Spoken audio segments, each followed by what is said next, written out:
وقال أيضا ومن أحسن دينا ممن أسلم وجهه لله وهو محسن واتبع ملة إبراهيم حنيفا واتخذ الله إبراهيم خليلا. Sadaqallahu alim. Marilah dalam kesempatan yang mulia ini, di waktu Jumat ini, kita bermohon kepada Allah untuk senantiasa diperbaiki ketakwaan kita ke hadapan Allah Subhanahu wa ta'ala. Karena takwa itu merupakan bekal terbaik kita ketika menghadap Allah. Takwa itu merupakan baju terbaik kita di hadapan penduduk dunia dan penduduk langit. Ada satu teladan yang diabadikan dalam Quran, yang kemudian dibakukan dalam ritual tahunan bagi umat Islam. Sebuah teladan yang oleh Allah secara khusus hanya satu orang ini yang diberikan julukan. Di seluruh bumi, dari manusia pertama hingga manusia terakhir, hanya satu-satunya orang ini yang dijuluki oleh Allah dengan sebutan Khalilullah, yaitu Nabi Ibrahim alaihissalam. Ketika memasuki bulan Dzulhijjah, kita akan sangat kental dengan ritual yang berkaitan dengan apa yang telah dilakukan oleh Nabi Ibrahim alaihissalam beserta keluarganya.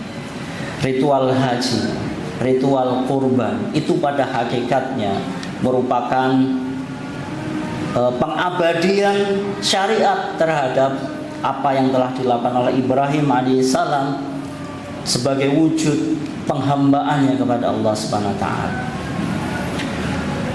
Makanya Allah menyebutkan dalam surat An-Nisa ayat 126, dan siapakah yang lebih baik agamanya daripada orang yang dengan ikhlas berserah diri kepada Allah, sedang dia mengerjakan kebaikan dan mengikuti agama Ibrahim yang lurus.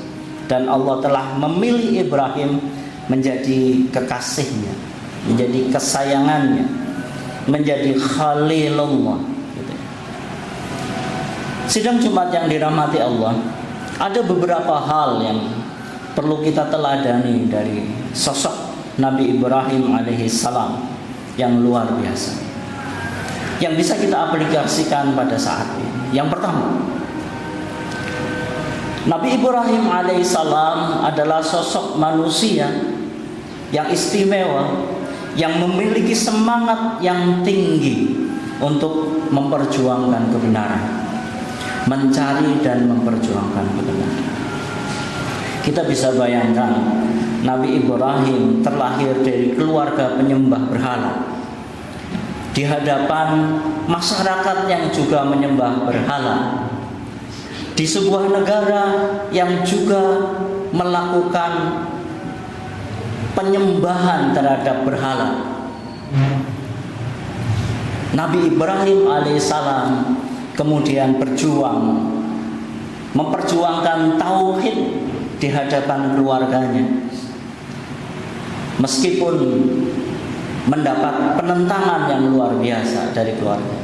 Tapi bagaimana Nabi Ibrahim tetap memperjuangkan tauhid di hadapan ayahnya, di hadapan keluarganya, di hadapan masyarakatnya yang penyembah berhala, dan di hadapan penguasa yang menyembah berhala yang saat itu merupakan penguasa yang sangat besar, yaitu Namrud.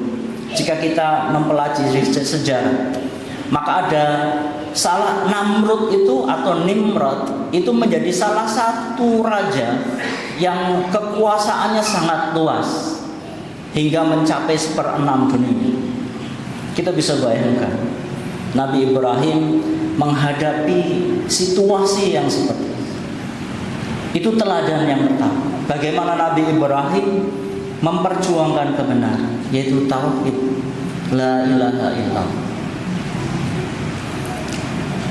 Yang kedua, ada teladan yang menarik dari sisi Nabi Ibrahim ini. Nabi Ibrahim ketika mencari kebenaran, mendayagunakan rasionalitasnya, mendayagunakan sehatnya. Disinilah menjadi teladan bagi kita bahwa ketika kita berislam, ketika kita beragama, hendaklah menggunakan akal sehat, hendaklah menggunakan bekal yang sudah Allah turunkan berupa otak dan akal ini, untuk bisa memilah mana yang benar dan mana yang salah, mana yang baik dan mana yang buruk. Sudah cukup lengkap tools, alat yang Allah turunkan bagi manusia untuk menentukan mana yang benar dan mana yang salah, mana yang baik dan mana yang buruk. Seringkali kitalah yang kemudian, nafsu kitalah yang kemudian mengeliminir definisi yang sudah jelas yang diberikan oleh otak dan akal kita. Karena sesuatu yang hak itu bayin, jelas. Sesuatu yang batil itu bayin, jelas. Dan bagaimana Nabi Ibrahim itu memperjuangkan akal sehatnya ini dalam tunduk kepada Allah, terabadikan dalam surat Al-An'am ayat 76 hingga 78. Nabi Ibrahim itu diabadikan dalam surat Al-Quran tersebut. Allah berfirman, falamma janna alaihi lailu ra'a kawkaba qala hadza rabbi falamma afala qala la uhibbul afilin. Ketika malam telah gelap, dia Ibrahim melihat sebuah bintang lalu berkata, inilah Tuhanku. Maka ketika bintang itu terbenam, dia berkata, aku tidak suka kepada yang terbenam. Ayat berikutnya Allah berfirman, falamma ra'al qamara bazihan qala hadza rabbi falamma afala qala la illam yahdini rabbi la akunanna minal qaumid dhalin. Lalu ketika dia melihat bulan terbit, dia berkata, inilah Tuhanku. Tetapi ketika bulan itu terbenam, dia berkata, sungguh jika Tuhanku tidak memberi petunjuk kepadaku, pastilah aku termasuk orang-orang yang sesat. Ayat berikutnya kemudian apa yang dilakukan akal sehatnya Ibrahim itu kemudian bekerja. Falamma ra'a syamsa bazighatan qala hadza rabbi hadza akbar. Falamma afalat qala ya qaumi inni bari'um mimma tusyrikun. Kemudian ketika dia melihat matahari terbit, dia berkata, inilah Tuhanku, ini lebih besar. Tetapi ketika matahari terbenam, dia berkata, wahai kaumku, sungguh aku berlepas diri dari apa yang telah kamu sekutukan. Di ayat berikutnya kemudian menunjukkan rasa berserah dirinya Ibrahim. Akal sehatnya itu kemudian bekerja. Sesuatu yang pantas dijadikan Tuhan adalah sesuatu yang tidak mungkin tenggelam, sesuatu yang tidak mungkin diraba oleh panca indera, sesuatu yang menyerupai makhluk, sesuatu yang bisa hilang. Akalnya kemudian bekerja. Maka Ibrahim berkata, inni wajjahtu wajhiya lilladzi fataras samawati wal ardh hanifa wa ma ana minal musyrikin. Aku hadapkan wajahku kepada Allah yang menciptakan langit dan bumi dengan penuh kepasrahan pada agama yang benar, dan aku bukanlah orang-orang yang musyrik. Sidang Jumat yang dirahmati Allah, kita gunakanlah akal sehat kita untuk memilah sekali lagi mana yang hak, mana yang batil, mana yang baik, mana yang buruk. Karena akal sehat itulah yang kemudian merupakan cermin dari fitrah kita. Fitrah kita pada hakikatnya taat pada Allah. Ketika kita lahir di bumi, maka Allah turunkan fitrah ketaatan kepada manusia. Yang ketiga, keteladanan yang kita bisa ambil dari sosok Ibrahim adalah kesabarannya menghadapi ujian. Tadi khatib sudah sampaikan, Nabi Ibrahim menghadapi keluarganya, menghadapi kaumnya, menghadapi raja yang luar biasa. Kalau kita konversikan kepada kehidupan sekarang. Nabi Ibrahim itu memiliki kesabaran yang luar biasa menghadapi kondisi tekanan rumah tangganya, tekanan sosial, tekanan politik, tekanan ekonominya, luar biasa. Ancaman dibakar oleh Raja Namrud itu tidak kemudian menjadikan Ibrahim pupus dalam perjuangan tauhidnya. Sidang Jumat yang dirahmati Allah, kesabaran ini tidak akan memiliki batas, dan kesabaran itu merupakan salah satu sayap dari orang-orang beriman. Di sisi lain, sayap lainnya adalah syukur. Maka hiasilah keimanan itu dengan sabar dan syukur. Yang keempat, contoh atau teladan Ibrahim yang keempat adalah menjadikan Allah itu prioritas di atas segalanya. Jadi menjadikan Allah sebagai tujuan utama. Allah ghayatuna. Allah itu adalah tujuan kita. Sehingga kemudian memberikan pengaruh pada arah hidup.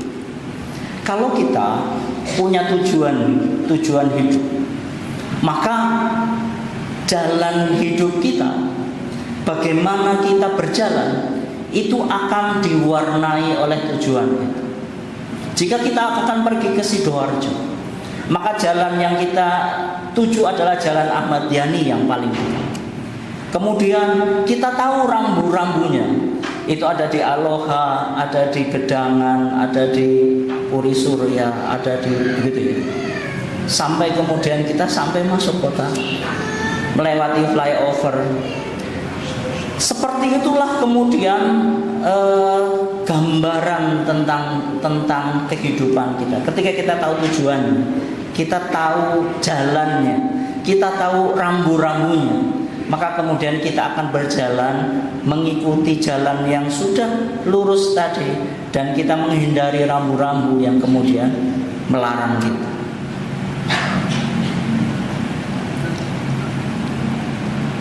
Sidang Jumat yang dirahmati Allah, ada hal yang menarik yang kemudian kita bisa teladani dari Ibrahim, bagaimana prioritas ini ditegakkan, dan itu diabadikan dalam peristiwa kurban. Ketika Ibrahim itu memiliki putra yang luar biasa, yaitu Ismail, maka perintah untuk mengkurbankan anaknya itu terabadikan dalam Quran dan terabadikan dalam syariat. Meskipun kemudian syariat itu mengganti kurban anak tadi dengan hewan kurban, tapi peristiwa berkurban itu adalah sebuah pengabadian atas memprioritaskan Allah dibanding yang lain. Karena pada hakikatnya kurban itu kan berasal dari kata dekat. Berkurban itu adalah sarana mendekatkan diri kepada Allah. Makanya marilah kita jadikan teladan Ibrahim ini, dan salah satu syariat kurban itu marilah kita lakukan gitu ya. Meskipun itu sunnah muakkadah, tetapi betapa luar biasanya pahala Allah yang akan Allah berikan kepada kita. Dan yang kelima, apa yang dilakukan oleh Ibrahim teladan dari seorang nabi yang luar biasa. Makanya disebut sebagai satu-satunya Khalilullah begitu di muka bumi ini. Nabi Ibrahim itu mengabdikan dirinya di atas jalan kebenaran, berjuang fisabilillah. Bagaimana perjuangan Ibrahim menegakkan tauhid, melakukan upaya-upaya tidak hanya perbaikan keluarganya, dan terbukti upaya Nabi Ibrahim mencetak para kadernya itu, ponakannya jadi Nabi Lut gitu ya. Istrinya menjadi teladan, dari istri-istrinya kemudian turun para nabi. Itu kan upaya Nabi Ibrahim mencetak kader-kader baru, mencetak penerus-penerus baru, mencetak orang-orang dai-dai baru, orang-orang yang senantiasa berjuang, para pejuang-pejuang baru. Dan berawal dari keluarganya itulah kemudian Nabi Ibrahim memberikan teladan kepada kita. Dan ini menjadi contoh bagi kita, bagaimana keluarga kita adalah PR terbesar pertama kita untuk bisa mensiarkan agama kita. Sidang Jumat yang dirahmati Allah, ada satu hal bagaimana kepedulian Nabi Ibrahim berkaitan dengan perjuangannya menegakkan Islam. Ada satu doa Nabi Ibrahim yang diabadikan dalam Al-Quran. Dalam surat Al-Baqarah ayat 126.